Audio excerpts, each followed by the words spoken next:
আমাদের বাড়িতে গোপাল আছে, ঠাকুর রয়েছে। তো মাকে আমি ছোটবেলা থেকে দেখি খুব পুজো পাঠের মধ্যে থাকতে, এবং আমার ঠাকুরদা যিনি ছিলেন তিনি নিয়মিত পূজা করতেন, আমি সেটা বসে ছোট থেকে ওয়াচ করতাম। তো কেউ পুজো করছে সেটা দেখতে আমার খুব ভালো লাগে। আহ ভগবানকে শৃঙ্গার করানো হচ্ছে, স্নান করানো হচ্ছে, ভোগ নিবেদন করা হচ্ছে, আমার দেখে খুব ভালো লাগে। আমি ছোটবেলা থেকে আমার বাড়িতে মন্ত্র পাঠ হয়, জোরে জোরে মন্ত্র পাঠ হয়, সেগুলো আমি শুনতে শুনতে বড় হয়েছি।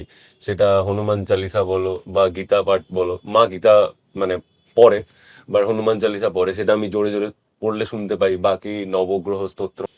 বাট আমি ওগুলো দেখে শুনে বড় হয়েছি। তো আমার কোথাও গিয়ে মনে হয় যে পরে যেটা আমি রিয়েলাইজ করেছি যে আহ, আমাদেরকে না মানে এই যে জার্নিটা মানে ঈশ্বরের সাথে যে কানেকশন, সেই জার্নিটা কোথাও গিয়ে প্রত্যেকের মধ্যে ঈশ্বরকে খুঁজে পেতে শেখায়।